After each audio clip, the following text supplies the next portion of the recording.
हिंदी साहित्य में गद्य और पद्य दो चीज़ों का अध्ययन करना पड़ता है। आज कविता का जो प्रथम पाठ संत कवि गुरु नानक द्वारा रचित हम कविता का अध्ययन करेंगे, तो सबसे पहले कविता का अध्ययन करने से पहले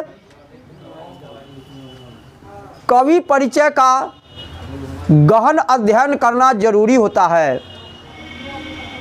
जब तक हम कवि परिचय के संबंध में अगर कुछ जानकारियां प्राप्त नहीं ले लेते हैं, तब तक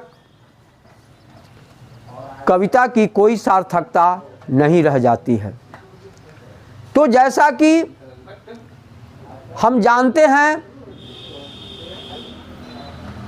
कि जिस प्रकार फूलों में गुलाब का स्थान होता है, ऋतुओं में बसंत का स्थान होता है, उसी प्रकार भक्ति काल के निर्गुण संत कवियों में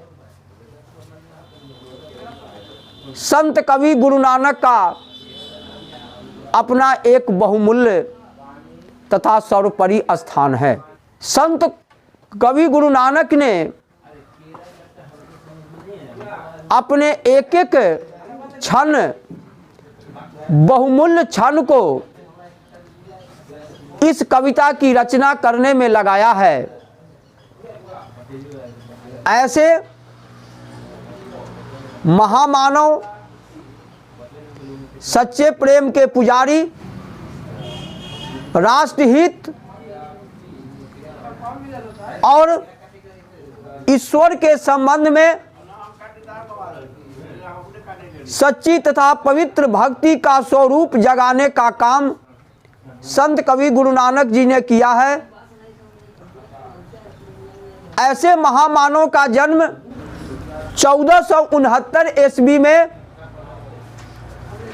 पाकिस्तान देश में स्थित लाहौर जिले के अंतर्गत तालबंडी नामक गांव में हुआ था।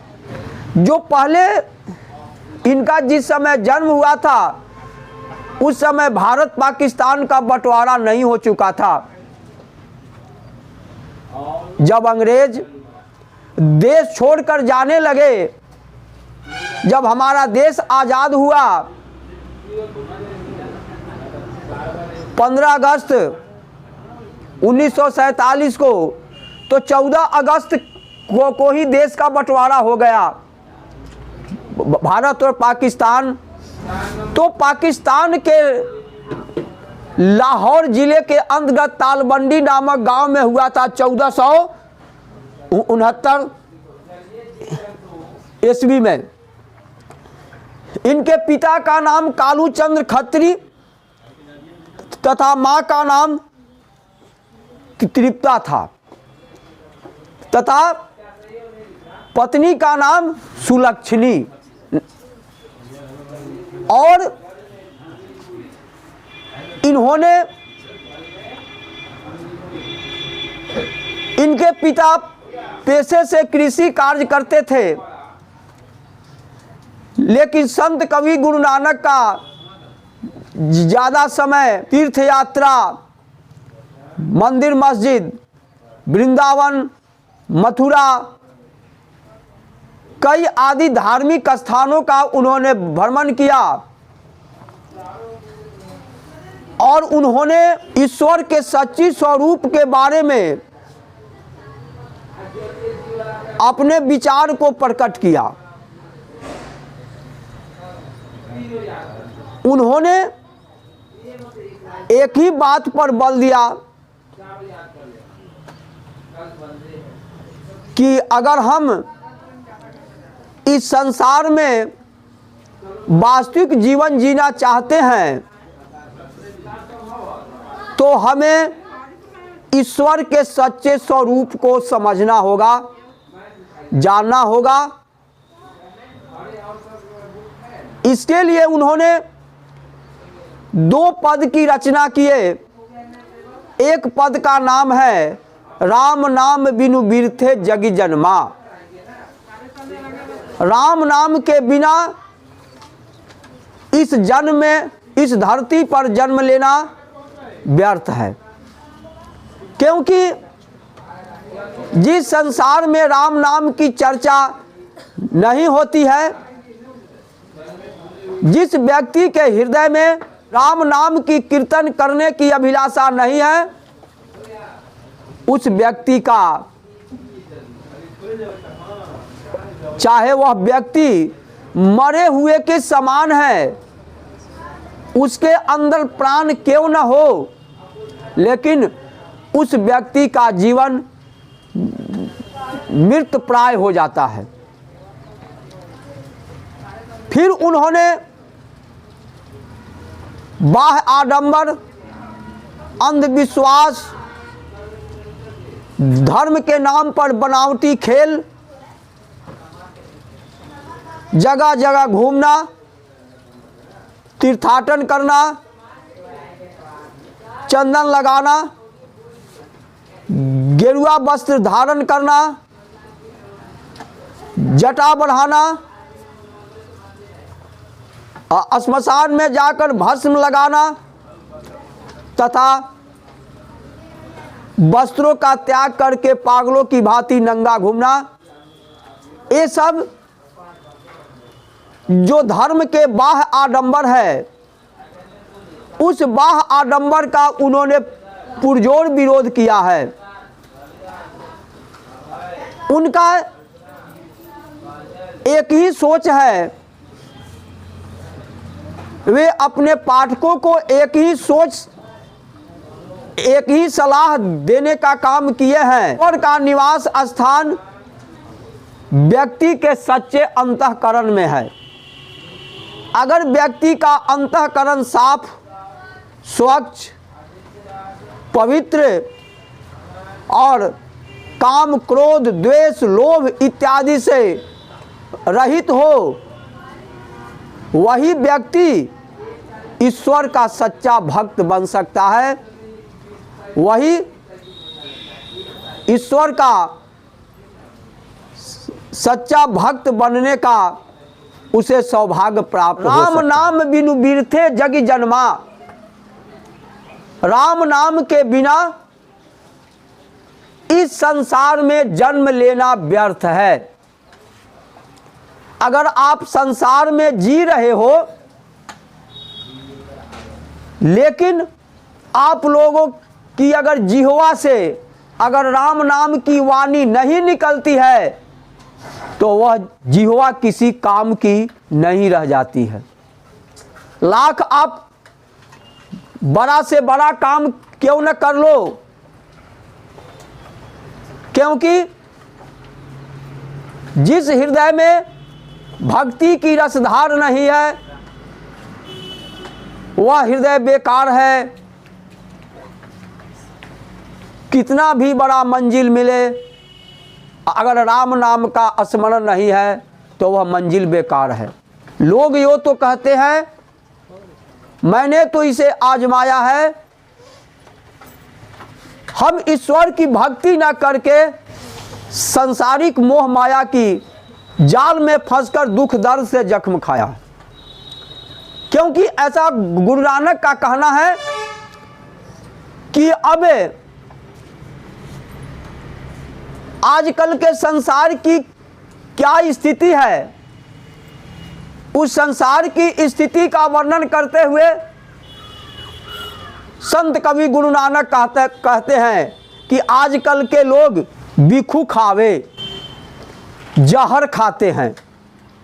जहर खाते हैं तो जहर उगलते हैं।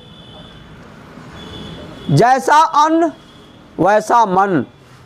आप जैसा अन्न खाओगे वैसा ही विचार आपके मन पर प्रभाव डालेगा। अगर आप मद्य पीते हो, मांस खाते हो या कुसंस्कार से युक्त अन्न खाते हो, तो निश्चित है कि आपकी वाणी में जहर का उबाल होगा।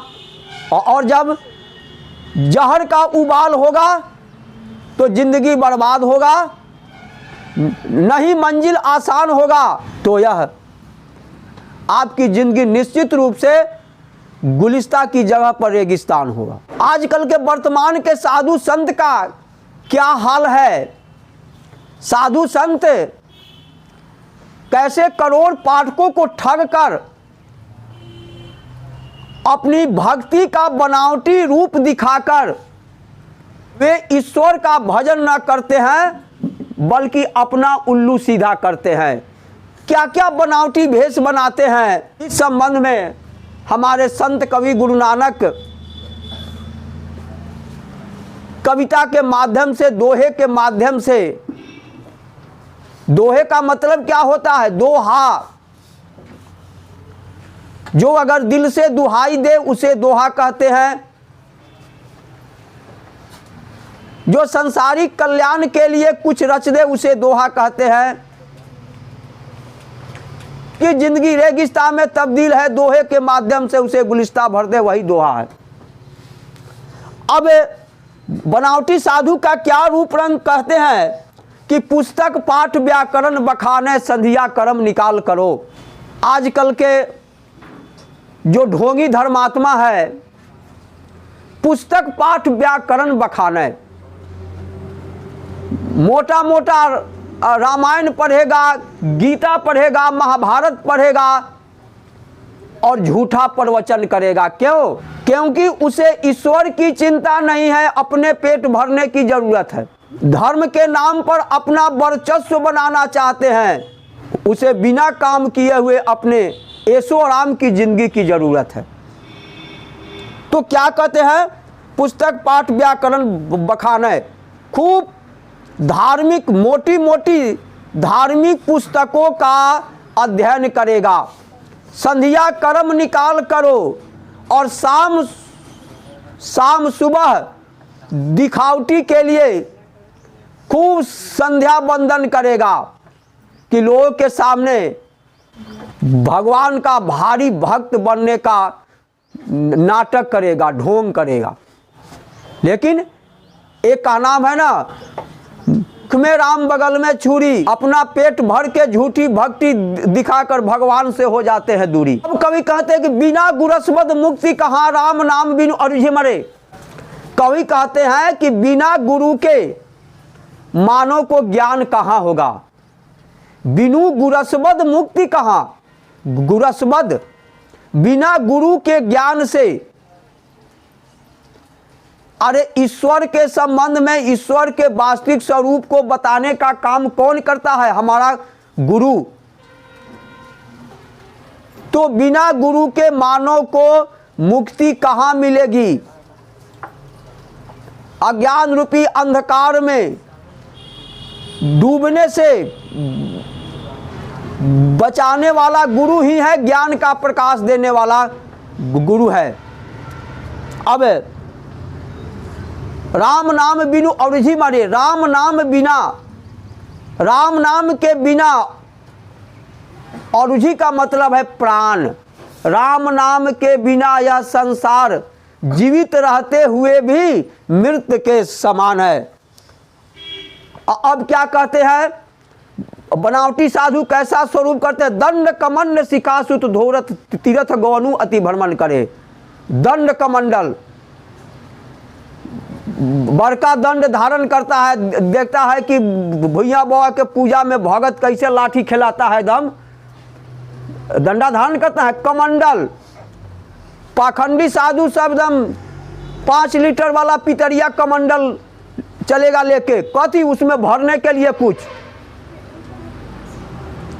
जो असली साधु होता है किसी के दरवाजे पर माथा नहीं टेकता है, स्वयं जो भक्तगण उस महात्मा के पास चलकर जाते हैं, क्योंकि महात्मा का अर्थ है महान आत्मा। जिसकी आत्मा सांसारिक कल्याण में व्यतीत हो जाए है वही है महान आत्मा।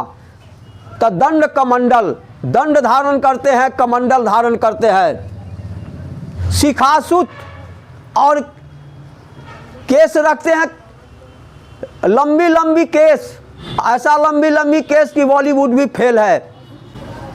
तो लंबी लंबी जटाएं को धारण करते हैं शिखासुत, और रंग बिरंगे गेरुआ वस्त्र धारण करते हैं। ये सब धर्म के नाम पर, भक्ति के नाम पर झूठी बनावटी खेल खेलते हैं। तीर्थ गवनु अति भ्रमण करे, तीर्थ गवनु हर तीर्थ में जाकर झूठी उपदेश देता है, अपना पेट पालता है, और हर जगह वह तीर्थे तीर्थे बउआने का काम करता है, घूमने का काम करता है, अपना वर्चस्व स्थापित करने के लिए।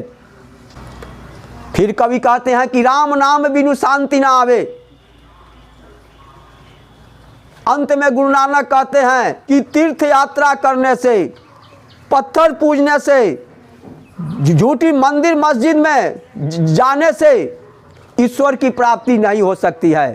तो राम नाम बिनु शांति ना आवे, राम नाम के बिना मानव को शांति नहीं आ सकती है। राम नाम बिनु शांति न आवे, जपि हरि नाम सुपारी पड़े। एक बार अपने सच्चे अंतःकरण से, पवित्र आत्मा से अगर राम नाम का स्मरण कर लेता है, जपि हरि, अगर हरि का नाम जप लेता है पवित्र आत्मा से, पारी पड़े, वह इस संसार के भवसागर से छूट जाता है, फिर उसे सांसारिक दुख में जीवन नहीं भोगना पड़ता है। से अपना मोहनी प्रभाव डालते हैं संतगण, बनावटी वेशभूषा बनाकर कैसे अपना प्रभाव भक्तगण पर छोड़ते हैं, कैसे चेला मूरते हैं। महिला हो, पुरुष हो, चाहे बूढ़े हो, जवान हो, बालक हो, कैसे सबके अंतःकरण पर बनावटी भक्ति का खेल खेल कर राज्य अपना वर्चस्व स्थापित करना चाहते हैं। तो इस खेल के पर्दा को गुरु नानक ने, माने इस खेल के पर्दा को उठा दिया है। क्या कहा है? अब जटा बढ़ाते हैं, बड़का बड़का साधु को अगर देखता होगा, जटा बढ़ाते हैं, ऐसा लंबी लंबी जटाएं कि धारावाहिक की नायिका भी फेल है, उससे भी केस से ज़्यादा लंबा। एक में फहराते हैं तो बुझाता है कि बादल का काला बादल ने धरती पर बरसात ही कर दिया। तो क्या करते हैं? जटा, मुकुट धारण करते हैं, मुकुट धारण करते हैं, अपने आप को देवता स्वरूप स्थापित करते हैं कि मैं देवता हूं, और तन भस्म लगाई, और शरीर पर क्या करते हैं? श्मशान में जहां शव जलता है, लाश जलता है, उस लाश के बचे हुए जो राख है, उस राख को अपने शरीर पर लगा करके अपने आप को सबसे सर्वश्रेष्ठ सिद्ध पुरुष योगी करता है। लेकिन यह लोगों को भ्रम में डालने का काम करता है, अपना वर्चस्व स्थापित करना चाहता है। और कितना तो पाखंडी साधु ऐसे होते हैं, बसन छोड़ तन नगन भया। कितना साधु है जो अपने कपड़ों का त्याग करके सिद्ध पुरुष बनने की चाह में पागलों की भांति नंगा होकर घूमता है। जैसे वैशाली में देखते होइएगा, बहुत दिगंबर साधु जाता है, अरे जाता है ना, तो बसन छोड़ तन नग्न भया। अब है, लेकिन भक्ति का वास्तविक स्वरूप, माने ईश्वर की वास्तविक शक्ति तथा ईश्वर की वास्तविक महिमा का बखान करते हुए गुरु नानक कहते हैं कि इस धरती पर, इस आकाश में, इस पाताल में, जहाँ भी जलीय, स्थलीय, आकाशीय रहने वाला जीव है, सभी ईश्वर की कृपा से ही सांस लेते हैं। अगर जीव पर से एक क्षण भी ईश्वर की कृपा दृष्टि अगर हट जाती है तो जीव का विनाश होना तय है। अतः संत कवि गुरु नानक कहते हैं कि गुरु प्रसाद राख ले जन हरिरस नानक झेल पिया, कि जिस प्रकार मैं संत कवि गुरु नानक भगवान के भक्ति का पान करके आज मैं इस काव्य की रचना कर रहा हूँ, इस कविता की रचना कर रहा हूँ, हे भक्तगण आप भी ईश्वर का सच्चा भक्त बनकर नाम कीर्तन करके अपनी जीवन को सार्थक कर लो। इस सांसारिक दुख से सदा सदा के लिए अपने आप को दूर हो जाओ, लेकिन ये सब पवित्र भक्ति से ही संभव है। अब इस कविता के दूसरा पद में कवि कहना चाहते हैं कि किसके हृदय में परम पिता परमेश्वर का निवास स्थान होता है, किसके हृदय में ब्रह्म का स्वरूप बसता है। तो इस संबंध में कवि कहना चाहते हैं कि जो नर दुख में दुख नहीं माने, जो मानव, जिस मानव के जीवन में अगर दुख आता है लेकिन फिर भी वह दुख को दुख नहीं मानता है, उस दुख को सुख में तब्दील कर देता है, चाहे उसे कोई भी कीमत चुकानी पड़े, लेकिन लोगों के सामने अपनी दुख का थोड़ा भी एहसास नहीं होने देता है कि हमारे पास दुख है। अब क्या है, किस व्यक्ति के हृदय में परम पिता परमेश्वर का निवास स्थान है, इसके संबंध में कवि कहते हैं कि जो सुख, प्रेम, शत्रुता, भय इत्यादि से दूर रहता है, उस व्यक्ति के जीवन में सुख, आनंद, प्रेम, शत्रुता, भय इत्यादि का कोई नामो निशान नहीं होता है, इन सब से वह दूर रहता है। कंचन माटी जाने, वह दूसरों के सोने के समान धन को मिट्टी के समान समझता है। दूसरों का सोना धन उस व्यक्ति के लिए मिट्टी के बराबर होता है। कौन? जो ईश्वर का सच्चा भक्त होता है। अब है नहीं निंदा नहीं स्तुति, वह किसी भी की निंदा भी नहीं करता है, किसी की स्तुति भी नहीं करता है, वह लोभ मोह अभिमान से दूर रहता है। उस व्यक्ति के हृदय में न लोभ, न मोह और अभिमान इत्यादि का एक अंश भी उस व्यक्ति के हृदय में नहीं रहता है। जो भगवान का सच्चा भक्त है, उस भक्त के हृदय में लोभ मोह अभिमान थोड़ी सी भी नहीं रहता है। और हर्ष शोक से रहे नियारो, उस व्यक्ति के जीवन में हर्ष हो चाहे शोक हो, वह हर्ष और शोक से बिल्कुल दूर रहता है। नहीं मान अपमाना, वह न किसी की मान करता है न अपमान करता है। वह आशा मनसा सकल त्याग से जगते रहे निराशा। वह अपने मन के अंदर सारे इच्छाओं का त्याग कर देता है। सारे इच्छाओं का त्याग माने है का मतलब है कि उसकी इच्छा नहीं, हमको आलीशान बिल्डिंग चाहिए, है ना, माने गाड़ी चाहिए,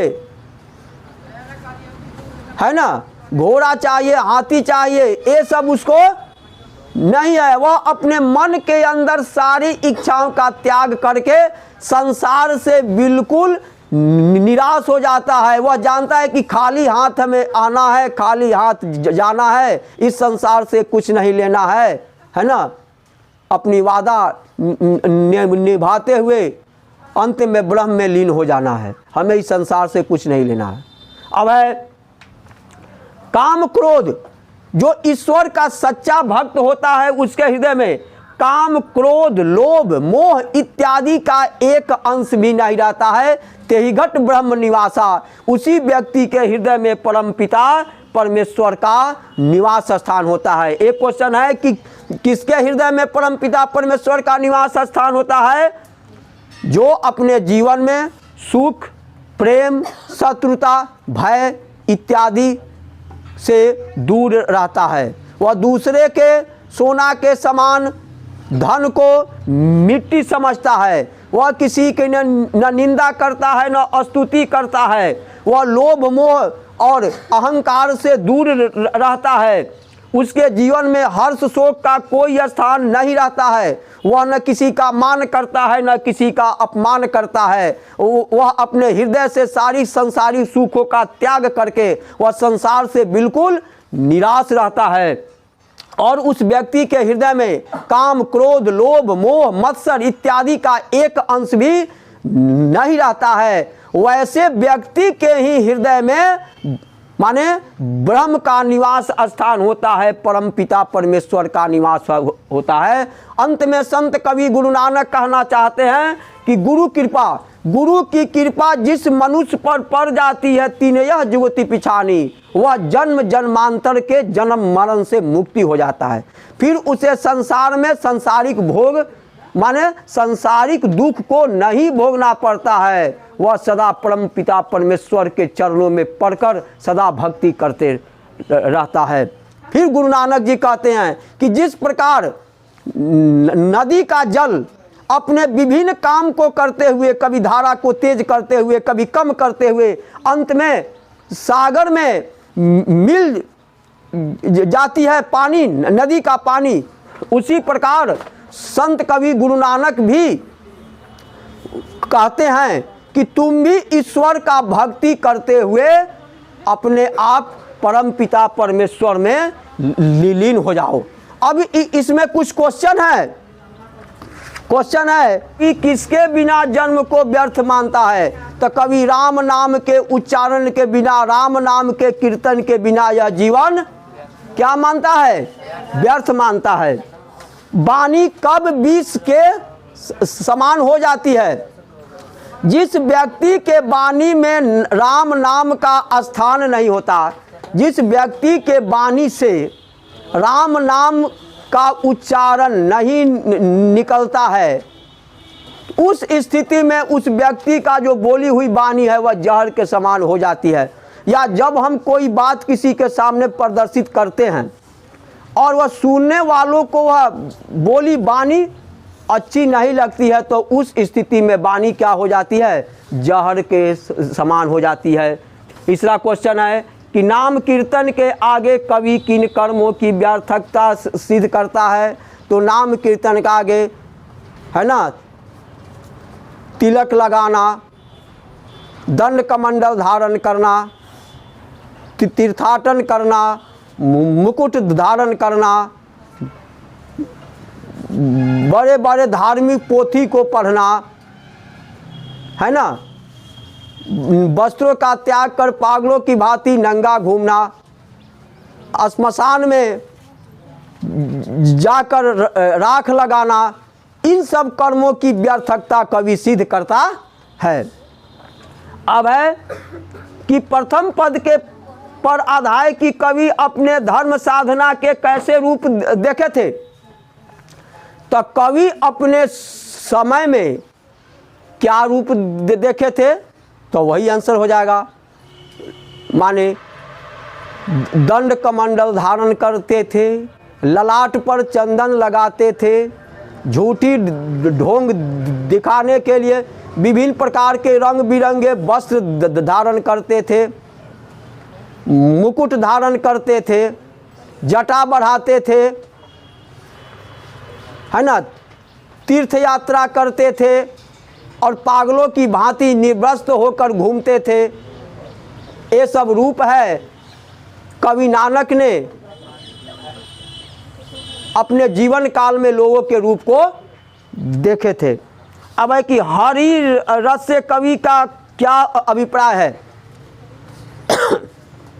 तो हरि रस से तात्पर्य है कि सांसारिक माया मोह जाल राग द्वेष छल प्रपंच इत्यादि से होकर शुद्ध पवित्र मन से राम का नाम कीर्तन करते हुए अपना जीवन को बिताना, यही हरि रस का तात्पर्य है ना। अब है कवि की दृष्टि में ब्रह्म का निवास स्थान कहाँ है, तो वही व्यक्ति के हृदय में ब्रह्म का निवास स्थान होता है जो अपने आए हुए जीवन में दुख को दुख नहीं मानता, जिसे स्नेह शत्रुता भय इत्यादि से कोई लेना देना नहीं है। वह किसी का मान भी नहीं करता है, अपमान भी नहीं करता है, निंदा भी नहीं करता है, स्तुति भी नहीं करता है, लोभ मोह से दूर रहता है। उस व्यक्ति के जीवन में हर्ष और त्याग का कोई नामो निशान नहीं होता है। अपने मन के अंदर संपूर्ण इच्छाओं का त्याग कर देता है, उसी के अंदर परमपिता परमेश्वर का निवास स्थान होता है। तो ये सब क्वेश्चन है। कवि परिचय बारे में भी बोल दिए, कविता श्लोक का पद का अर्थ भी बोल दिए, क्वेश्चन भी समझा दिए।